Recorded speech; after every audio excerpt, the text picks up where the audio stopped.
Hi everyone. So today is the new lecture of this series, Work Power Energy. If you have any doubts regarding any topic from this particular chapter, any question, if you are facing problem, you can write down in the comment section. If you are facing otherwise any non-academic problem, वो भी आप अपने comment section में लिख सकते हैं. I will try to respond. So without any further ado, let's start today's video. So the question says, two springs have force constant K1 and K2. Okay, K1 is greater than K2. Each spring is extended by same force F. If their elastic potential energies are E1 and E2, तो इन्हीं energies का ratio हमसे पूछा हुआ है. Directly निकालते हैं ratio. E1 divided by E2 is equal to, पहले वाले में कितनी एनर्जी होगी, half K1 x1 square divided by half K2 x2 square. Half से हाफ मर गया तो K1 x1 square divided by K2 x2 square. अब दिक्कत क्या आ रही है इसमें, K1 K2 तो क्वेश्चन में दिए हुए हैं, x की तो कोई कहानी नहीं है, तो इस x को कैसे निकालेंगे. x तो परेशानी क्रिएट कर रहा है इधर भी और वैसे भी. सो लेट्स सी, कोई और इन्फॉर्मेशन दी है जहाँ से हमें x मिल सकता है. यस, ध्यान से देखो, दोनों स्प्रिंग पर आपने सेम फोर्स F लगाई है. फोर्स और x के बीच का कोई रिलेशन पता है. Yes, F is equal to minus K X. F is equal to minus K x.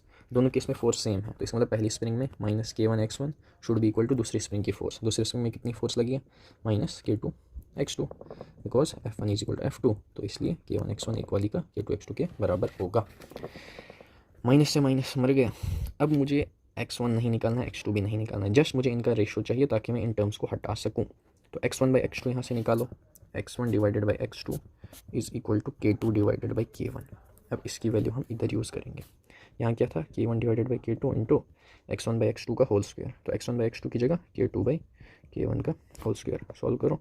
K1 K2 divided by K2 K1 K1 से K1 मर गया, K2 से K2 मर गया, तो एनर्जीज का रेशो क्या आ गया, K2 divided by K1. Simple है, K2 डिवाइडेड बाई K1. चलो अगले क्वेश्चन पे बढ़ते हैं. अगला क्वेश्चन क्या कह रहा है, initially mass m is held such that the spring is in a relaxed condition. If mass m is suddenly released, maximum elongation in the spring will be. ठीक है, कहते हैं मास m को हमने इस तरीके से पकड़ा हुआ है कि स्प्रिंग रिलैक्स्ड कंडीशन में है, मतलब कि स्प्रिंग के अंदर कोई भी इलोंगेशन नहीं है. हमने इसको हाथ से नीचे पकड़ा हुआ है या कोई भी सपोर्ट दिया हुआ है मास को, ताकि स्प्रिंग के अंदर कोई भी फोर्स डेवलप ना हो. अब सडनली वो सपोर्ट छोड़ दिया हमने, मास m को छोड़ दिया, तो क्या होगा, ग्रेविटी नीचे खींचेगी, मास नीचे की तरफ चला जाएगा, तो मैक्सिमम इलोंगेशन स्प्रिंग के अंदर कितना होगा. चलो देखते हैं, FBD बनाते हैं. जब मैक्सिमम कंप्रेशन होगा तो नीचे mg लग रहा होगा और स्प्रिंग तब तक खींच चुकी होगी नीचे. मान लो कि ये इतना नीचे आ गया, तो ऐसे स्प्रिंग एक्सटेंड हुई होगी.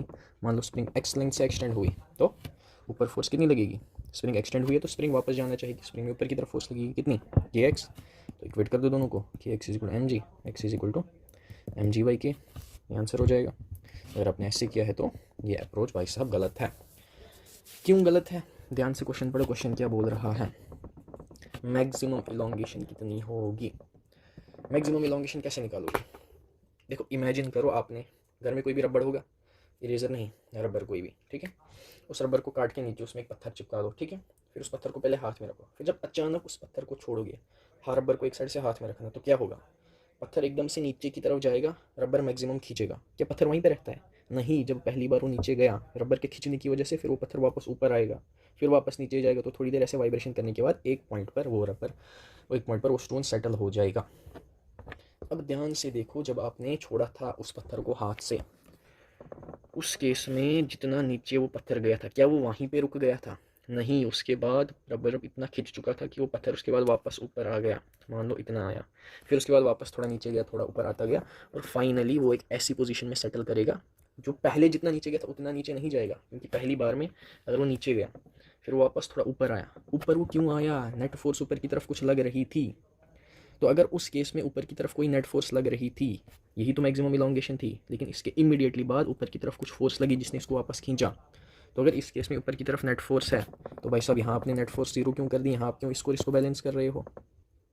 समझ रहे हो मेरी बात, ये अगर मैक्सिमम इलोंगेशन है, फोर्सेज आपने बैलेंस कर दी, तो इसको तो यहीं पर रुक जाना चाहिए. इसको ऊपर कौन लेके गया, फिर कोई तो फोर्स थी. अगर फोर्स लग रही थी तो मतलब फोर्सेज यहाँ पर बैलेंस नहीं थी. मैक्सिमम इलोंगेशन के केस में ध्यान रखना, फोर्सेज बैलेंस नहीं होती है. वहाँ पर स्प्रिंग में इतनी ज़्यादा फोर्स आ गई है कि वो वापस ब्लॉक को थोड़ा ऊपर खींचेगी, और फिर वो यहाँ पर इक्विलिब्रियम पोजीशन में जब आ गया ना, वो अब वो ना ऊपर जा रहा है ना नीचे जा रहा है. इस केस में इलोंगेशन कुछ होगी जो कि मैक्सिमम नहीं होगी, तो उस केस में आप कर सकते हो फोर्सेस को इक्वल. ये जो आपने निकाला ना, x is equal mg by k, ये इक्विलिब्रियम वाली लेंथ है। जब आपका फाइनली वो पत्थर रुक जाएगा पूरा वाइब्रेट करके, उसके बाद जो इलोंगेशन आएगी स्प्रिंग में वो mg/k है, लेकिन ये मैक्सिमम इलोंगेशन नहीं है। तो भाई सब मैक्सिमम इलोंगेशन कैसे निकालेंगे? अब देखो यहाँ पर एयर रेजिस्टेंस कुछ भी नहीं दी है, एनर्जी तो कंजर्व रहेगी ना, एनर्जी हमेशा हर पॉइंट पर कंजर्व रहेगी। तो चलो एनर्जी कंजर्वेशन करके देखते हैं। लेट्स सी इनिशियली क्या कंडीशन थी। ऐसे आपका ब्लॉक M है, इसको अपने रिलैक्स्ड स्प्रिंग रिलैक्स कंडीशन में इसको ऐसे सपोर्ट मिल रहा है ब्लॉक को नीचे कहीं से, ठीक है। फिर उसके बाद वो सपोर्ट सडनली छूट गया, इसके हाथ काट दिया हमने, ठीक है, हम शाहजहाँ बन गए। उसके बाद क्या हुआ, एकदम धड़ाम से ये ब्लॉक नीचे आ गया। अब बेटा मान लो कि जितना स्प्रिंग में कंप्रेशन सॉरी इलोंगेशन होगा, मैक्सिमम इलोंगेशन स्प्रिंग में x इलोंगेशन आया, ठीक है। स्प्रिंग से बंधा हुआ है ब्लॉक, जितनी स्प्रिंग नीचे जाएगी उतना ही तो ब्लॉक बेटा नीचे आएगा। बताओ क्लियर है कि नहीं है? तो स्प्रिंग में अगर x इलोंगेशन आया है, इसका मतलब ये ब्लॉक भी अपनी पोजीशन से x नीचे गया होगा, हाँ या ना? हाँ। अब कोई रेफरेंस लेवल मान लो एनर्जी कंजर्वेशन के लिए, इधर मान लो कि पोटेंशियल एनर्जी 0 थी ग्रेविटी की वजह से। अब देखो दो एनर्जीज आएंगी, स्प्रिंग खींच रही है तो स्प्रिंग के अंदर अलग पोटेंशियल एनर्जी है, और ग्रेविटी की वजह से तो अपनी पोटेंशियल एनर्जी है ही है।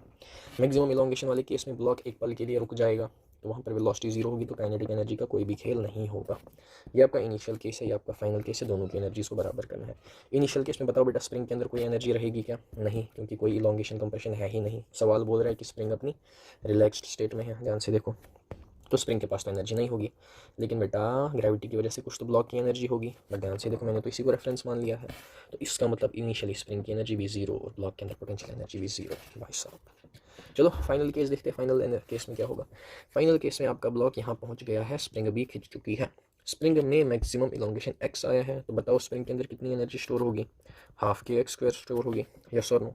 लेकिन ध्यान से देखो ये ब्लॉक भी कुछ नीचे आया है, रेफरेंस लेवल से नीचे आया है, तो ब्लॉक के अंदर भी कुछ ना कुछ पोटेंशियल एनर्जी आई होगी।